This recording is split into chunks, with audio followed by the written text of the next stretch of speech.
Gostaria de pensar com você então hoje sobre conhecendo a Deus. Vamos dizer isso juntos? Conhecendo a Deus. Queria orar com você agora pela palavra e depois, ao final, eu vou pedir para a Leila vir ministrar à luz do que também vamos receber aqui, para você que está na internet, para você que está aqui, para juntos sairmos daqui melhores do que entramos. Papai, obrigado porque estamos aqui, neste ambiente separado para a Tua honra e glória. Somos uma família espiritual, seja os que estão ao alcance do smartphone, da Smart TV, aqui em Curitiba, no estado do Paraná, no Brasil, no mundo, participando dessa celebração aqui da comunidade Alcance. Eu agora os abençoo onde quer que eles estejam, que recebam uma visita especial do Senhor e que hoje o Senhor se revele de maneira especial. Talvez vai ser um fato, um acontecimento, uma palavra, uma inspiração, um verso bíblico, um apontamento, mas fala conosco, papai. Precisamos ouvir a Tua voz. Obrigado também pelos irmãos que saíram de casa, ou vieram direto do trabalho e estão aqui nesse auditório nesta noite. Fala com cada um. Use a minha vida, eu quero ser um carteiro, mensageiro do Senhor, a entregar uma palavra aos meus irmãos. Eu oro no nome precioso de Jesus. Amém. Conhecendo ao Senhor. Filipenses capítulo 3, verso 10. Não vai ser esse o texto divisa aqui que vamos basear os princípios da palavra desta noite, mas introduzindo, leia comigo, está aí na tela, todos juntos, Filipenses 3,10. Quero conhecer a Cristo, ao poder da sua ressurreição e a participação em seu sofrimento, tornando-me com ele em sua morte. Amém? Isso é uma oração. O apóstolo Paulo, pela sua vida intensa que ele teve no judaísmo, o seu encontro com Cristo, indo para Damasco, a perseguição que ele sofreu por se tornar um cristão, de perseguidor para perseguido, as lutas e adversidades, tudo contribuía para viver uma vida que de fato fazia sentido e propósito. Talvez por não termos esse contexto como Paulo tinha, às vezes podemos ser tentados a uma vida cristã secular, a uma vida cristã desassociada a esta paixão. E por isso, lermos sempre a palavra e estarmos relembrando, como uma série de mensagens como essa, o porquê estamos aqui. Nós só estamos aqui por causa de duas coisas. Fazer Jesus conhecido, levar o Evangelho àqueles que ainda não o conhecem. E enquanto estamos aqui, conhecemos mais o Senhor. A vida não é sobre nós. A vida não é sobre acumular. A vida é sobre receber, celebrar e repartir. Então, o apóstolo Paulo faz esta oração. Eu quero. É uma oração. Esse texto aqui, ao escrever a carta para ser lida lá na igreja de Filipos, e onde houvesse uma igreja, e essa carta circulou no meio das igrejas e chegou até nós, a oração dele, ele diz que ele orava e sentia dores intensas como de parto, para que Cristo fosse formado em nós. Então, ele usa esta oração para expressar também um desejo do que ele queria ver na vida dos irmãos lá da igreja de Filipos. E 100% baseado em um poder que não é nosso, o poder que ressurgiu Jesus. O dínamo de Deus, que trouxe vida ao que estava morto, ele também quer gerar essa vida em nós. Então não é algo fácil. Se o apóstolo Paulo ora com tanta intensidade, e o Marciano, na semana passada, ele usou o texto do profeta Oséias, que também farei uma referência aqui, que é uma orientação prática de que para conhecer o Senhor, você tem que se dedicar, prosseguir, buscar, porque dia a dia você vai ter o mundo, a carne e o diabo lutando para que você não conheça mais o Senhor e tenha a mente do Senhor. Então vai exigir de você empenho, força e disciplina. Não é algo passivo, é algo que você tem de fato que ter uma ação intensa. E dia a dia, o apóstolo Paulo também diz, em 2 Coríntios 10, 4 e 5, o seguinte: as armas com as quais lutamos não são humanas. Pelo contrário, são poderosas em Deus para destruir fortalezas. Destruímos argumentos e toda pretensão que se levanta contra o conhecimento de Deus e levamos cativo todo pensamento para torná-lo obediente a Cristo. Nós estamos no mundo e todo mundo que vive no mundo tem necessidade de segurança. Por que você mora numa casa que tem porta, que tem tranca, que tem portão? Porque precisamos de segurança. Então, é natural na vida e é instintivo se proteger. Todo ser vivo, até animais, tem instinto para se proteger. Tem animais que mudam de cor, tem animais dóceis que ficam altamente raivosos ao serem ameaçados. Então, é instintivo a vida, e nós também. Só que qual é o problema? Como desenvolvemos a vida, também podemos construir fortalezas para nos proteger. Só que essas fortalezas podem estar equivocadas. Então, por isso que o apóstolo diz, olha, ter fortalezas é natural. As cidades, naquele tempo, tinham muros. As cidades eram construídas com muralhas. Eram os condomínios da época. Nem todo mundo morava dentro de uma cidade murada. Tinha vilas e tinha também vilarejo. Mas também tinha cidades fortalecidas. E aquilo passava uma sensação de segurança, como também a nossa casa, o nosso condomínio passa para nós. Mas na vida cristã, você não pode se equivocar quem é a sua fortaleza. E intencionalmente você tem que destruir toda a pseudo-fortaleza que se instalar na sua mente com relação ao conhecimento do Senhor. E você achar que isso vai trazer segurança e não vai. Nós temos vivido dias, gente, que até na política tem gente que está equivocando com a leitura. O salmista diz, elevo meus olhos para os montes, de onde me virá o meu socorro. Essa é a fortaleza que ele criou, confiar no Senhor. Agora, alguns crentes estão vivendo como assim, elevo meus olhos para o planalto, de onde me virá o socorro. Sua fortaleza está errada. Querido, nós trabalhamos, mas a nossa fortaleza não é o trabalho. Nós podemos ter cidadania e exercer política, mas não é de lá que vem a nossa confiança. Nós podemos estar casados e amar o nosso cônjuge, devemos, mas ali não é a nossa confiança de fé. Então, nós precisamos saber exatamente em quem que cremos e construímos a nossa completa dependência de fé, de vida, naquele que de fato nos protege, porque a vida de um cristão não é ter esperança, a nossa esperança é o Senhor. Me mostra um versículo na Bíblia que fala que nós estamos aqui para ser felizes. Nós não estamos aqui para ser felizes, nós estamos aqui para conhecer o Senhor, se unir a Ele e cumprir a sua vontade. A felicidade é um bônus. Quando nós temos como fruto do Espírito a alegria, isso é um presente de Deus, fruto de que fui salvo por Cristo, o Espírito Santo mora dentro de mim, então por isso eu tenho o amor de Deus e por isso posso revelar ao mundo a alegria. Recentemente eu ganhei de um discípulo meu, ele me trouxe, com 50, esses dias atrás um colega falou assim, Carlito, você está bem? Eu falei assim, por quê, Paulo? Eu estou vendo que você está fazendo hortinha, você deixou o cabelo crescer, você deixou a barba crescer, você está mais calmo.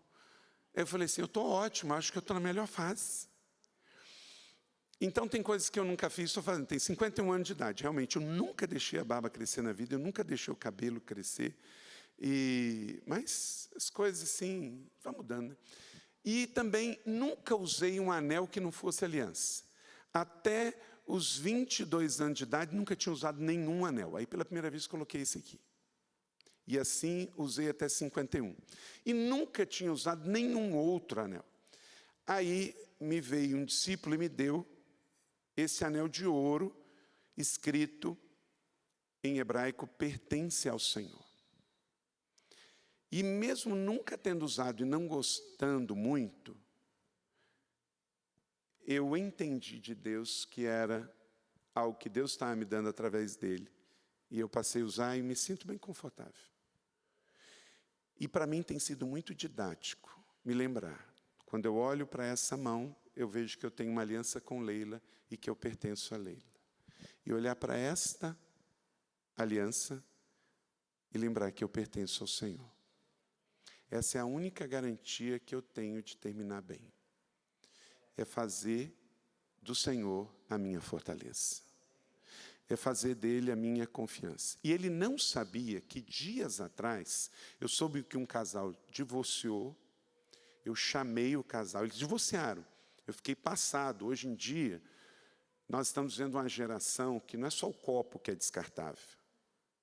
Os relacionamentos estão ficando muito descartáveis. O casal namorou 3 anos, casaram em 6 meses, se divorciaram no papel. Quando eu soube, chamei o casal, conversei com ele, conversei com ela, chamei, orei. Eu falei assim, olha, eu queria fazer uma proposta para vocês, mesmo divorciado no papel. Falei para ele, você vai comprar uma aliança e você vai botar no lado da mão oposta, porque você vai fazer um compromisso com o seu Deus. Você rompeu a aliança que você tinha com o seu cônjuge na mão esquerda. Mas você vai comprar uma aliança na mão direita e vai colocar. Ele pegou, foi lá e fez isso. Ela foi lá e também fez isso.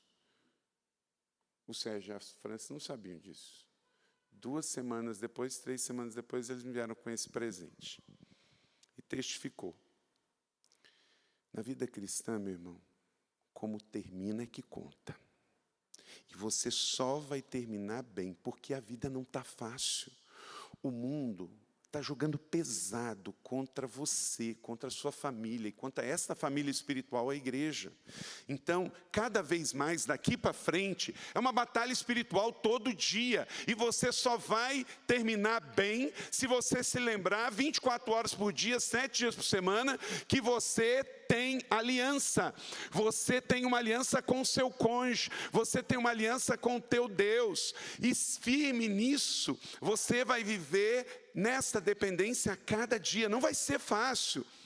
Você tem que intencionalmente, como o apóstolo Paulo diz, destruir toda fortaleza, todo pensamento, toda argumentação que se levantar contra o conhecimento do Senhor. Lá em São José dos Campos, já tem 8 anos que Deus nos deu a direção de fazer um devocional todo ano. Eu estou escrevendo esse ano o devocional do ano que vem, para a igreja. Um devocional, e eu quero te dizer, eu não sei qual que você vai escolher, mas intencionalmente tenha o hábito todo dia de ter um devocional. Se você vai ler a Bíblia e vai escolher um outro devocional, Oswald Chambers, tudo para ele, um devocional do seu pastor ou de uma outra. O devocional é uma ferramenta. É para você ter a didática e a disciplina de todo dia fazer um tempo a sós com o Senhor. E na devocional de hoje, a primeira frase do devocional de hoje é filhos e discípulos incondicionais. Em João 14:9, que fala, Marciano, no devocional de hoje, tá? É 3 de agosto. Jesus respondeu, você não me conhece. Filipe, mesmo depois de eu ter estado com vocês durante tanto tempo, quem me vê, vê o Pai. Como você pode dizer, mostra-nos o Pai? Uau! Pensa. O pessoal fala que esse devocional é assim, impressionante. Eu já sabia que eu viria pregar aqui hoje, que o pastor Marciano ia me dar esse esse tema, e hoje seria essa devocional. Tudo fala, Deus fala em tudo, né? Preste atenção nisso aqui. Se Jesus é o seu Senhor, todos os seus passos devem estar de acordo com a vontade dEle. Se Jesus é o Senhor de nossas vidas, devemos fazer a vontade do Pai e não a nossa. Precisamos considerar a nós mesmos mortos para o pecado e vivos para com Cristo Jesus, o nosso Senhor, como Romanos 6:9. Você é dele, pertence a ele e está definitivamente divorciado do pecado. A renúncia ao mundo vem com a decisão de obedecer diariamente à sua vontade e se unir ao plano dele. E aí todo o devocional vai se desenvolver na questão da escolha de todos os dias se unir a Deus para fazer a vontade dele. Porque sabe qual é um vício nosso?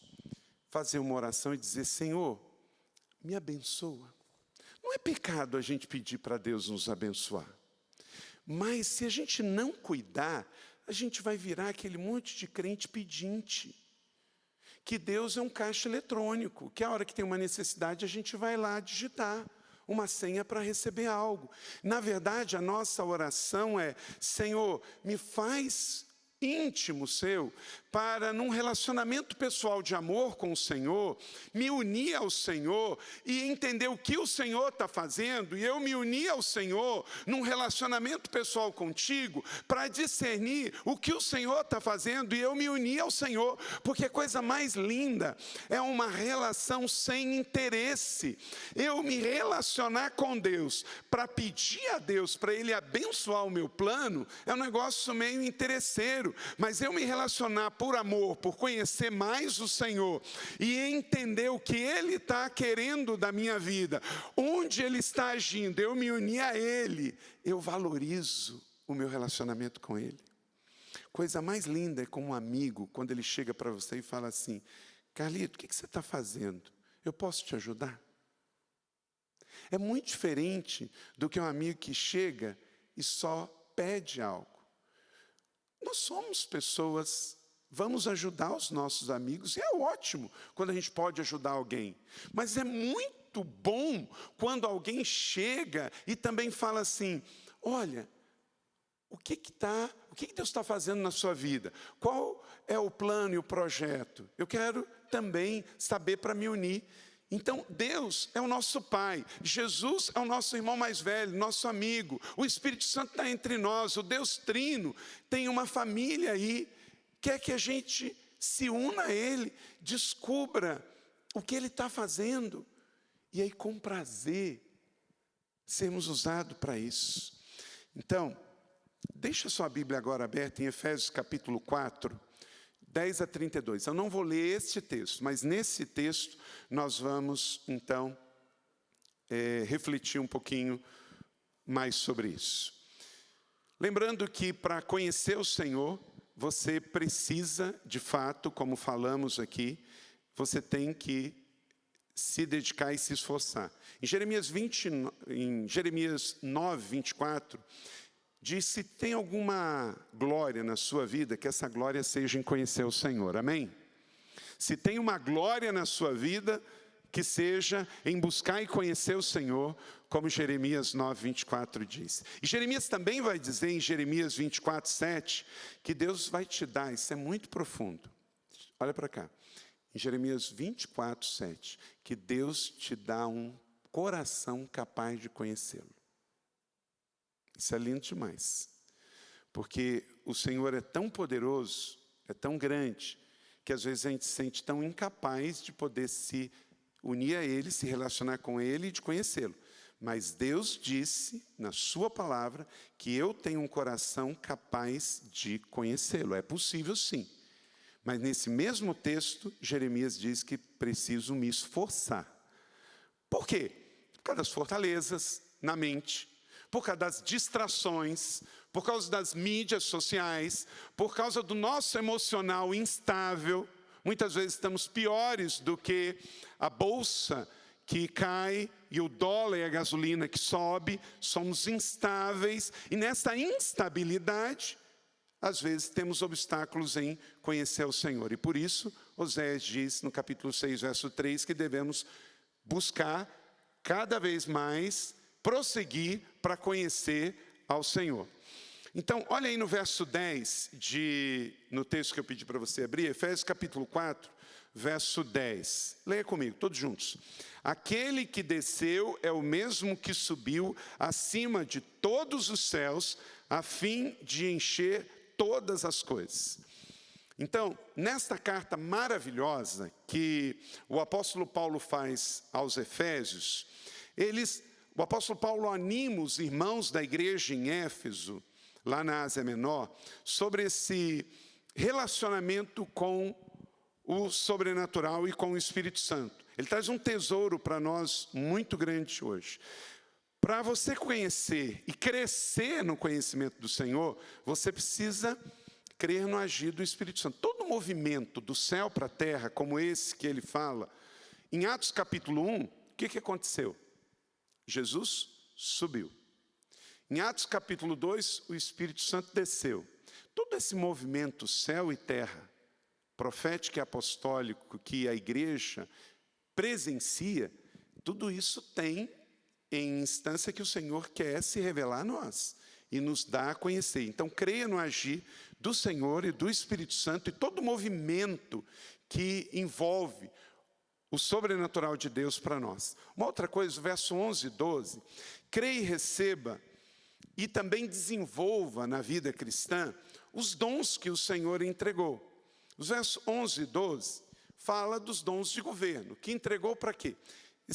Uma vez o pastor Rick Warren fez uma pergunta numa conferência, estava lotada a conferência, ele disse assim, para que a Bíblia existe? Aí algumas pessoas começaram a responder, a Bíblia existe, aí lembraram da recomendação de Paulo a Timóteo, a Bíblia existe para corrigir. O outro falou, a Bíblia existe para disciplinar, para exortar, a Bíblia existe para corrigir. Aí ele disse, nunca mais esqueci, porque assim, às vezes a gente ouve uma coisa que ouviu a vida inteira e é meio que confrontado, porque eu fui joinha de Cristo, embaixador do Rei, e a vida inteira, né, na Igreja Batista, aprendi que a Bíblia existe para corrigir, para disciplinar, para exortar, para fazer correções, porque isso está escrito. Mas ele disse, tudo isso é meio e não fim. A Bíblia não existe para corrigir. A Bíblia não existe para disciplinar. No verso seguinte, diz que a Bíblia existe para fazer o homem ser transformado. Então, qual é o propósito da Bíblia? Transformar nossas vidas. Tem gente que estuda tanto a Bíblia, mas ele estuda tanto.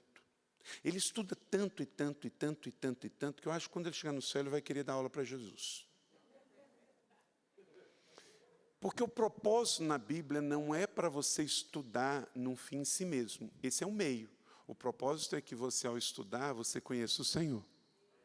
O propósito é que você estudar, você queira estar mais perto dEle. O propósito, ao estudar, é que você tenha o seu caráter transformado. Porque só estudar, você pode ficar cabeção demais e coração de menos, braço de menos. Você ficar igual o crente dinossauro, sabe? Aquelas bracinhos assim. Tem um cabeção, um corpão, mas os bracinhos assim. Nós temos que crescer de forma saudável. E uma outra coisa aqui também ainda de introdução. Então, a primeira coisa, uma premissa básica aqui desse texto de Efésios capítulo 4, no verso 10, é que nós temos que conhecer o Senhor e saber que todo o seu movimento espiritual do Espírito é para nos envolver na fé. Também para que os dons sejam exercidos fruto deste relacionamento. Tudo que Ele te deu, dons de sinais, dons de maravilha, dons de serviço e dons de governo, não tem um fim em si mesmo, mas sim é meio para que Cristo seja conhecido, a igreja edificada e sua vida transformada.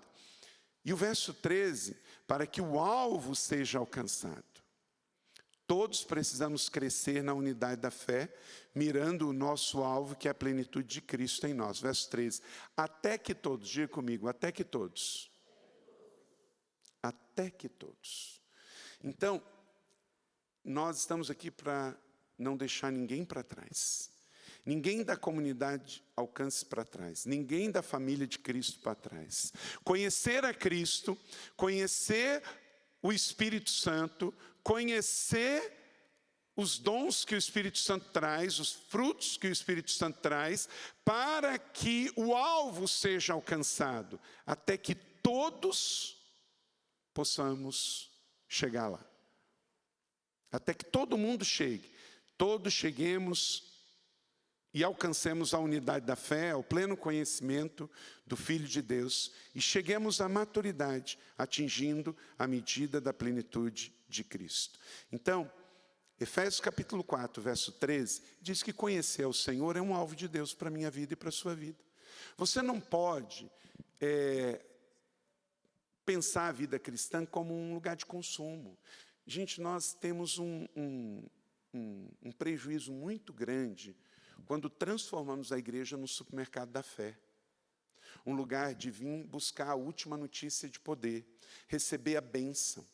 Nós não viemos para cá para receber, a gente vem para cá para celebrar o que já recebemos e somos.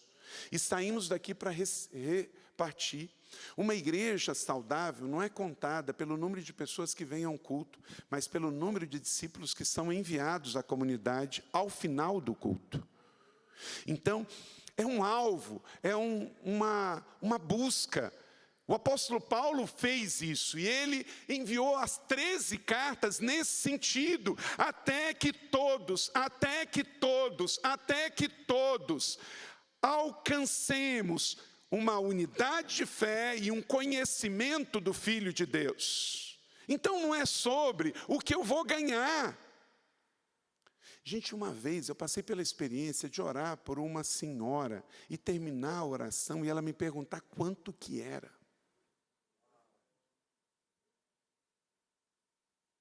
Muito difícil isso. Quanto que é, pastor? Estava lá no Rio Grande do Sul. E eu falei que não era nada, mas eu quis saber o porquê. E aí, triste realidade, ela já tinha ido no lugar e que oração coletiva não era cobrada, mas a individual era. Meu Deus, meu Deus. A igreja não é um supermercado da fé. Nós estamos aqui até que todos alcancemos a unidade da fé, até que todos cresçam ao conhecimento de Deus, até que todos cheguemos à maturidade. Está tudo aqui, é isso aqui. Então, vamos nos esforçar, vamos nos empenhar em conhecer o Senhor. Porque esse é o desejo dele. E tudo que ele tem feito é para isso. Ele nos deu a Bíblia para conhecermos mais ele. Ele nos deu o Espírito Santo para conhecermos mais ele. Ele nos deu a igreja para conhecermos mais ele. Ele nos deu uns aos outros para conhecermos mais dele. Ele é Emmanuel, está sempre conosco para desfrutarmos desse relacionamento com ele. Quem tem Jesus tem tudo. Então, anote 7 virtudes que serão geradas em você a partir desta palavra aqui do verso 13. Unidade da fé, conhecimento de Jesus, maturidade e plenitude em Cristo. Quando eu entendo isso, essas virtudes são geradas em mim, porque quando o Senhor quer que o conheçamos mais, é como a questão da santificação. A santificação em si, ela não é um fim em si mesmo. Você sabe para que Deus quer? Ele é santo e Ele quer que sejamos santos. E para que Ele quer que a gente seja santo? Para a gente se achar melhor do que os outros? Para a gente dizer assim, olha, eu sou o separado, eu sou melhor do que aquele drogado, aquele ladrão, aquele... Não. Olha para cá, deixa eu dizer uma coisa. Deus quer que você seja santo, porque é o único meio de você ter intimidade com Ele. A santidade não é um fim em si mesmo. É porque Deus é santo e Ele quer que eu o conheça. Mas para Ele revelar o seu conhecimento para mim, se eu não estiver com pureza de coração, eu não vou nem suportar o que Ele tem para mim. Você já percebeu? Várias coisas que a gente fala na Bíblia e na igreja, o mundo não tem noção. E eles, às vezes, até nos criticam e nos julgam, porque eles não entendem o que a gente está falando. Mas por quê? Eles não entendem, porque para entender, você tem que ter a mente do Senhor. Você tem que conhecer a palavra do Senhor. Então, fica como algo que não chega, como Paulo diz, a pregação ela chega a ser loucura. E aí tem uma imaturidade da igreja também. Eu tenho visto nos dias de hoje, crentes discutindo com não crente, querendo que pessoas que nunca conheceram Jesus, que nunca leram a Bíblia, nunca frequentaram a igreja e que tenham comportamento de crente. Gente, quantas vezes vem gente dentro da igreja que ouve até a palavra, mas por não ter se convertido ainda, é só frequentador, não conseguem gerar uma intimidade com Deus e com Jesus, e por isso não conseguem superar os pecados escravizadores. Tem gente que frequenta a igreja, mas ainda está viciada em pornografia na internet. Tem gente que frequenta a igreja, mas ainda está preso ao álcool, está preso à bebida. Então não quer dizer que frequentar uma igreja cresceu em maturidade, unidade da fé, chegou ao conhecimento, ainda vive uma vida parcial. Agora, pensa bem, se isso acontece com alguns frequentadores na igreja, imagina quem nunca lê a Bíblia, nunca ouve um sermão, não conhece Jesus e tem um monte de bloqueios com relação à fé. Meu irmão, não espere comportamento de convertido de quem ainda não conhece Jesus. Jesus olhou para essas pessoas e disse, são como ovelhas sem pastor, para gerar em nós o que, gente? Misericórdia e não ódio. Se você continuar olhando o mundo na perspectiva de que você é santo e eles são profanos, sabe o que você vai ter do mundo? Ódio. Agora vem cá, como é que você vai ganhar o mundo se você tiver ódio do mundo? Se Deus amou o mundo, como é que os crentes têm que ter ódio do mundo? Pense na pessoa que você conhece em Curitiba que mais critica a igreja, que mais persegue a igreja, que mais odeia a igreja. É a pessoa que mais você tem que orar e amar. Então, hoje, por uma questão de política, de polarização e por questões de movimentos de minoria, tem crentes dentro da igreja esperando que não crentes tenham comportamento de crente. Meu irmão, olha para cá, alô, isso não vai acontecer. Enquanto Cristo não for revelado para eles, eles arrependerem dos seus pecados, crerem em Jesus, mudar de vida, receber o Espírito Santo, eles não vão ter a mente de Cristo. Então quem tem que mudar não é eles, somos nós. Nós é que temos que ter mais amor, nós que temos que ter mais misericórdia, nós que temos que ter mais paciência. Por isso que Paulo diz que contra o amor não há lei, porque cada vez mais o mundo secular vai criar leis contrárias à palavra de Deus, gente. Nós estamos no mundo, e esse mundo jaz no maligno. Mas à medida em que conhecemos o Senhor, nós não vamos odiar o mundo, nós vamos amar. Então a primeira coisa, 7 virtudes, anota aí, verso 14. Maturidade para discernir o erro.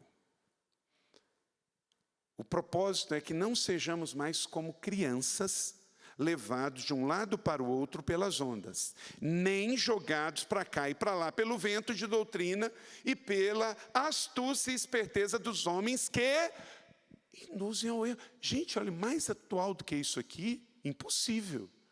Você que está na verdade precisa entender que o mal não só está lá trabalhando para o mal, como ele vai induzir quem está na verdade ao erro. Qual foi a palavra de Paulo em Atos, capítulo 20, quando ele sai de Éfeso? Minha maior tristeza é que quando eu sair daqui, vão fazer o quê? Torcer a verdade. Ele já sabia disso, ele passou lá 3 anos. A maior tristeza dele era saber que aquele ensino precioso que ele passou lá 3 anos, ministrando, ensinando, assim que ele saísse, ia vir gente para torcer a palavra. Mas deixa eu dizer uma coisa. A Bíblia se autodefende. A pior coisa é você ver um crente querendo fazer a Bíblia relevante. Quem tem que ser relevante é o cristão, o pregador e a igreja. Porque a Bíblia, ela é autorrelevante. Se você não sabia, ela está 21 séculos no mundo, a palavra de Deus revelada, e a Bíblia continua sendo o livro mais lido, mais distribuído, mais traduzido, mais dado, mais vendido no mundo inteiro. Foi o primeiro livro impresso no mundo. E até hoje, impresso em papel ou eletrônico, é a palavra mais dada, mais vendida, mais distribuída, mais estudada no mundo inteiro. Então, não queira fazer da Bíblia relevante que você faz papel de ridículo. Só seja uma testemunha desta palavra da verdade. Seja relevante você, com a sua vida, com a sua criatividade, com a sua fé, sua coragem e ousadia. Então, a primeira coisa é isso, maturidade para discernir o erro. Quanto mais eu conheço o Senhor, mais maduro eu sou. É um resultado. Você não pode conceber. Eu conheço o Senhor e cada hora creio numa coisa. Eu estava conversando esse tempo com o Jeremias Pereira, Luciano, e com o pastor Hernandes, sobre essa questão, que no século... Nós estamos vivendo, gente, realmente Jesus está voltando, e não é só a pandemia que é um sinal, não. É as heresias. Heresias que já foram resolvidas pelos concílios da igreja no século III e no século IV, parece que agora nós estamos tendo que voltar a eles. Tem cristão pós-moderno que não acredita na Trindade, tem cristão pós-moderno que não acredita na soberania de Cristo, tem cristão pós-moderno que não acredita na atualidade das Escrituras, tem cristão pós-moderno que não acredita na questão que a Bíblia é a palavra de Deus. Espera aí. Então, nós vamos ter que fazer concílio de novo para discutir assuntos que para nós já estavam resolvidos. Mas o que é isso? O secularismo e a pós-modernidade tomando lugar com teologia liberal, teísmo aberto, um dos sinais da volta do Senhor. Então, quanto mais...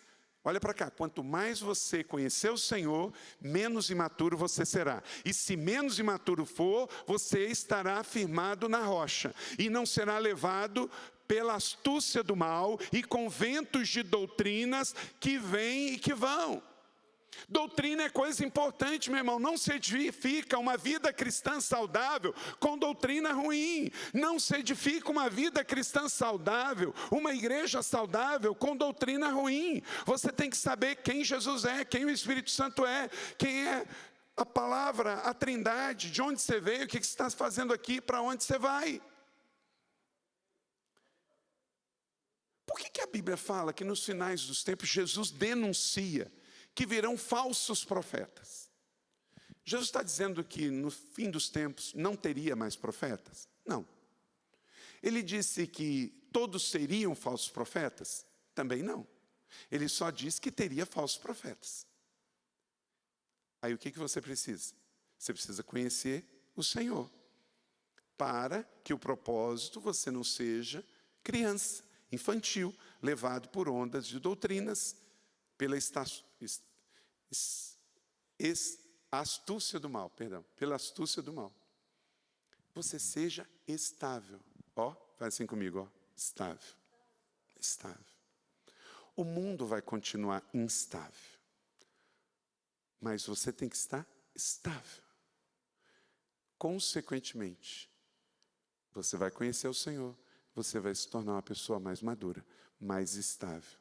Vão falar um monte de coisa contra o Evangelho, contra a igreja, contra a palavra de Deus. Mas você vai estar estável. Segunda coisa, crescimento em amor para servir. Verso de número 15 e 16. Pode colocar aí.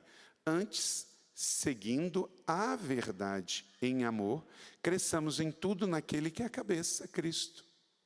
E todo o corpo, ajustado, unido pelo auxílio de todas as juntas, cresce e edifica-se a si mesmo em amor. E cada um faz a sua função. Então é outra coisa, segunda virtude que você recebe por conhecer mais o Senhor. Você cresce. Gente, crescer é inerente à vida. Queremos crescer. Eu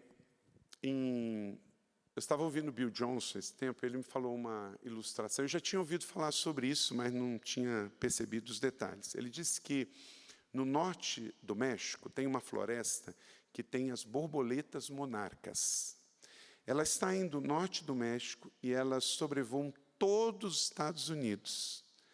E elas vão até o sul do Canadá para completar o seu ciclo. Olha só, as borboletas monarcas saem do sul do México, atravessam o México, atravessam os Estados Unidos e chegam ao Canadá. Aí, depois disso, sabe o que elas fazem? Elas voltam. Mas, deixa eu dizer uma coisa, precisa de 4 gerações de borboleta monarca para isso acontecer. 4. A fé cristã, gente, é muito lindo isso. O crescimento na vida cristã, ele é geracional. Avivamento é transgeracional. A bênção do Senhor é do Pai, do Filho, do Neto. Ninguém faz algo grande só no seu tempo. Se algo muito grande é feito com muitas pessoas e feito com muitos anos.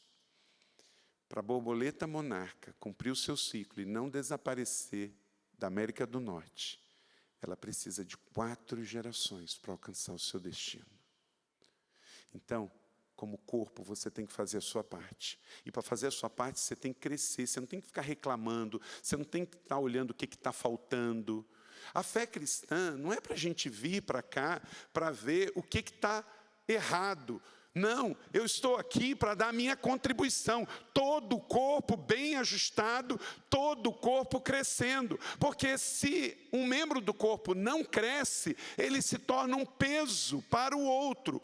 O outro membro tem que fazer um esforço maior. Eu tenho 2 pernas, são 2 membros. Se um não crescer, o outro tem que fazer mais força para poder arrastar. Então o apóstolo Paulo está dizendo que à medida em que temos conhecimento do Senhor, que conhecemos o Senhor, nós vamos crescer. Querer crescer é inerente à vida. E a igreja de Cristo não pode ficar parada. Tem igreja que, se o século XX voltar, elas estão prontas. Esse tempo atrás, algumas pessoas, a nossa igreja é uma igreja em movimento. Por ser uma igreja apostólica, voltada para a comunidade, e sermos uma igreja que transicionou de primeira igreja batista para a igreja da cidade, mesmo estando eu e ele lá 24 anos, poucos meses atrás uma pessoa saiu da igreja e falou assim, não, mas olha, eu amo o pastor, amo a igreja, mas sabe o que é? É que eu quero voltar para aquela igreja lá da Euclides Miragaia, da década de 90. E aí tem uma igreja aqui, que é assim, parecida com ela. Vai. Mas, meu irmão, deixa eu dizer uma coisa. Eu nunca vi ninguém chegar numa loja de celular e falar assim, me dá um modelo 97. Eu vim aqui comprar um notebook, mas eu queria um do ano 2000. Eu quero comprar uma TV nova, me dá uma daquela de tubo. Eu queria comprar um rádio, mas eu queria com válvula, tá? Gente, peraí. Eu nunca vi alguém chegar no supermercado e falar assim, você podia me dar uma carne vencida? Me dá um alimento vencido? Gente, se para comer, se para o entretenimento, se para a comunicação, eu quero coisas novas, por que em matéria de vida cristã e igreja, eu quero uma igreja da década de 90.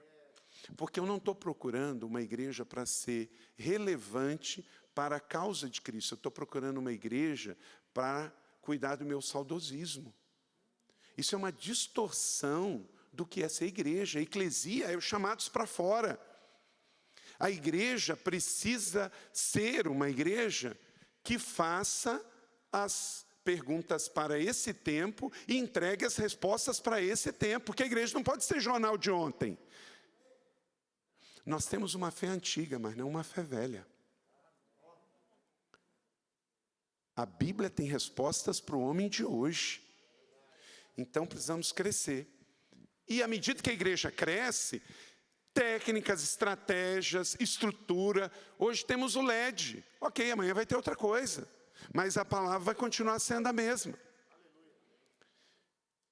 Terceiro, o tempo já foi, eu já estou com 50 minutos. Já vou fechar, tá, Marcelo? Mudança de comportamento. Você não pode conhecer a mente do Senhor e ficar igual. Porque, peraí, se há 10 anos atrás você não conhecia a mente do Senhor, agora você está conhecendo 10 anos mais, e continua a mesma coisa.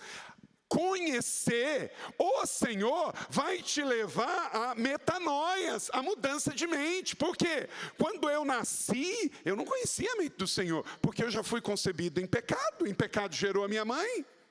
Eu costumo dizer, sabe o que você precisa fazer para ir para o inferno? Nada, só nascer. Já parou? A nossa mente está ligada, gente, à fé romana, que para ir para o inferno é cometer os 7 pecados capitais. É matar, é roubar, é destruir, é prostituir. Não.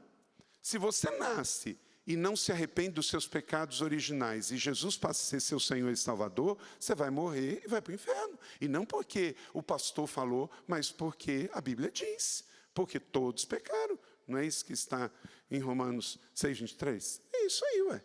Então, no momento em que eu conheci a mente do Senhor, eu me torno maduro, eu cresço e eu mudo a minha mente. Mudei a minha mente, eu mudo o meu comportamento. O que mentia não mente mais, o que roubava não rouba mais. Porque quanto mais você conhece ao Senhor, mais você se une a Ele, mais você quer agradá-lo. Então, dos versos 17 a 21, assim eu lhes digo e insisto no Senhor, não vivam mais como gentios. Então, por isso que conhecer a mente do Senhor, cada vez mais vai te levar a querer agradar o Senhor. E você não vai querer mais parecer com o velho homem, você vai querer aparecer mais com o Senhor. Eles estão obscurecidos no entendimento e, olha só, separados da sua vida em Deus, que gera ignorância, mas você não. Então, e aí o texto continua dizendo. 4, testemunho. Uma outra coisa, uma outra virtude, testemunho evidente de uma nova vida, versos 22 e 23. Quanto à antiga maneira de viver, que vocês foram ensinados a desfir do velho homem que se corrompe por desejos enganosos, a serem renovados. Então, quanto mais conhecer o Senhor, mais esta verdade você vai querer evidenciar. Um testemunho diferente, versos 22 e 24.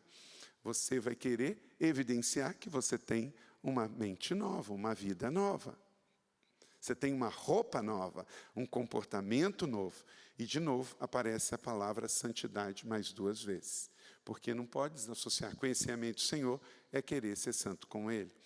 5, comportamento e temperamento diferente na sociedade. Versos 25 a 27. Portanto, cada um deve abandonar a mentira, que é algo corriqueiro na vida secular, sem conhecer Jesus, deixar a verdade ao seu próximo, e todos como membros de um só corpo. Então, damos um upgrade na vida. Um comportamento diferente, temperamento diferente. Aí, meu irmão, não tem como assim. Não é porque uma pessoa diz tal coisa que ela é convertido. O que vai evidenciar uma vida de convertido, de conhecer o Senhor, é ter um testemunho diferenciado. Um comportamento e um temperamento diferenciado. Por exemplo, se você xinga muito palavrão, você não conhece o Senhor. Se você é viciado em novela, não tem como. Por exemplo, existem cristãos que assistem novela, mas não existe cristão cheio do Espírito Santo, que conhece a mente do Senhor, que assiste novela. Não tem, porque é incompatível. Sabe, quando dois sistemas, eles não falam mais a mesma linguagem? É assim, ué. Porque você rejeita aquilo. Não é porque você quer ser melhor do que ninguém, é porque simplesmente aquilo já não te alimenta, não traz entretenimento para você, não comunica para você. Porque agora você conhece o Senhor, e quem conhece o Senhor tem um comportamento diferente. É muito oportuna essa reflexão nessa série, Marciano. Nós estamos no Brasil com cidades que têm 30% de evangélico, 40%, 50%, mas não diminui os índices de corrupção, não melhora o IDH, não melhora uma série de coisas. Por quê? Porque muitos evangélicos entram para a igreja, mas não buscam crescer em conhecer o Senhor. E aí, continua. Por isso que nós estamos hoje com realidade de pessoas evangélicas, por exemplo, fazendo perseguição a terreiros de Umbanda. Pode ser evangélico, mas não conhece a mente do Senhor, porque nos dias do Senhor, gente, tudo que tem na sociedade hoje, comportamento homossexual, paganismo, tudo tinha no Império Romano. Nos dias de Pedro, Calígula era o imperador.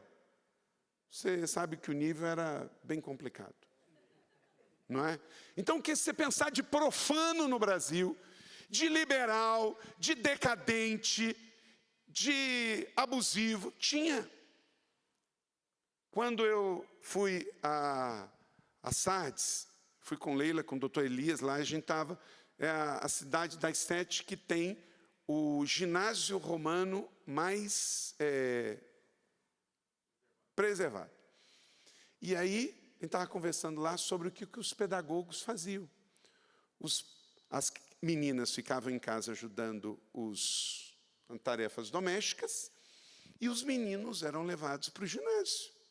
E o ginásio tinha sauna, tinha pedofilia, enquanto que eles ensinavam algumas coisas da filosofia e da educação, também abusavam daqueles meninos. Então, até a pedofilia era uma coisa muito antiga. E que você, quando se converte, tem que ter um novo comportamento, não pode aceitar esse tipo de coisa. A poligamia era comum no Império Romano, mas o Senhor Jesus traz e ensina, Paulo ensina um outro comportamento. Então não é o mundo que vai nos fazer ser o que Deus chamou para ser. É a Bíblia, é a palavra, o modelo já está aqui. O mundo vai continuar desfigurado, vai continuar seguindo ao Deus desse século, mas você já tem o seu martelo, a sua âncora, o seu norte, a sua bússola, é a palavra de Deus. Sexto, santidade para honrar o Senhor. Verso 30, não entristeçam o Espírito Santo, da qual vocês foram selados para o dia da redenção. Gente, selado, quer dizer, o que é um... Gente, é interessante, a Bíblia tem umas colocações que era assim, é para a pessoa... Hoje nós temos, você pode pegar, você tem... Bíblias de estudos, você tem bibliotecas, você tem comentários, naquele tempo não tinha. Então o apóstolo Paulo, quem quisesse aprofundar o seu conhecimento, ok, mas a carta tinha que ser lida e as pessoas tinham que entender. Quando ele chega e diz assim, ó, ei, seu João, dona Teresa, você é uma carta selada. Alguém tinha dúvida do que ele está dizendo, gente? Não. Você é uma pessoa inviolável no momento em que você tem o Espírito Santo. Querido, você é inviolável. Você está salvo em Cristo para a eternidade, tem o Espírito Santo, tem o selo e foi selado. É inviolável. Você não pode negociar isso. Você não pode dar o que já não é mais seu, o seu corpo. Às vezes eu vejo alguns empresários dizendo assim, eu até já falei sobre isso, mas mudei. Tem 2 livros que você não leu sobre mordomia, você tem que ler. pela editora Lã, que é Uma Vida Abençoada e o Mais Que Abençoado. Bote na sua lista lá, esses 2 livros do pastor Robert Moody, você tem que ler. Você nunca viu nada sobre mordomia do que esses 2 livros. Você precisa ler. E no livro Mais Que Abençoado, ele falou um negócio que eu concordo 100%. Às vezes alguns crentes e empresários falam assim, Deus é sócio comigo no meu negócio. Mas Ele é o majoritário. Meu irmão, deixa eu dizer uma coisa. Não rebaixa o Senhor, não. Ele não quer ser seu sócio. Ele é o seu dono. Como é que Ele vai querer ser seu sócio? Deus não quer ser sócio seu, do seu negócio, muito menos. Ele quer que você seja bom mordomo do que Ele te deu. Mas Ele é o seu dono. Então a boa mordomia é entender o seguinte, olha para cá, ninguém aqui é dono de nada. Não é nem do seu negócio, você não é dono da sua vida.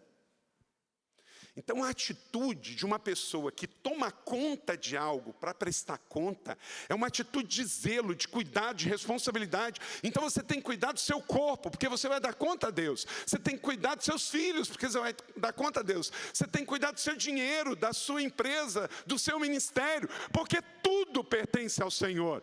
É uma questão de boa mordomia entender, ninguém é dono de nada, Deus é dono de tudo. Quanto mais você conhece o Senhor, mais você vai entendendo isso. Então, honre ao Senhor com o seu corpo, com seus bens, com a sua empresa, com o seu negócio. E por último, emoções pessoais saudáveis para consigo e para com o próximo. É um 7º e último resultado. Quem conhece ao Senhor, gente, você consegue imaginar um Deus mimimi? Quanto mais eu conheço o Senhor, eu vou sabendo que Ele é um bom pai, um pai seguro, um pai amoroso. Versos 31 e 32, livre-se de toda amargura, de toda indignação, ira, gritaria, calúnia, maldade. Pelo contrário, sejam bons, bondosos uns para com os outros, perdoando mutuamente, como Cristo os perdoou. Assim deve ser. Então, esse é o Senhor. Ele quer que a gente seja assim, porque Ele é assim. O coração dele é desse jeito, então a gente tem que ser. Então, esforce para viver desta maneira, porque essa é a vontade do Senhor. À medida em que você ama o Senhor e você busca conhecer o Senhor e fazer a sua vontade, e se unir a Ele num relacionamento pessoal de amor com Ele, você vai ter maturidade, crescimento, mudança, testemunho, comportamento, santidade e cura para suas emoções. Como lemos, e assim termino Efésios 4:15. Antes, seguindo em verdade e em amor, cresçamos em tudo. Vamos ler isso juntos? Antes, seguindo a verdade em amor, cresçamos em tudo, naquele que é o cabeça, Cristo. Você recebe essa palavra?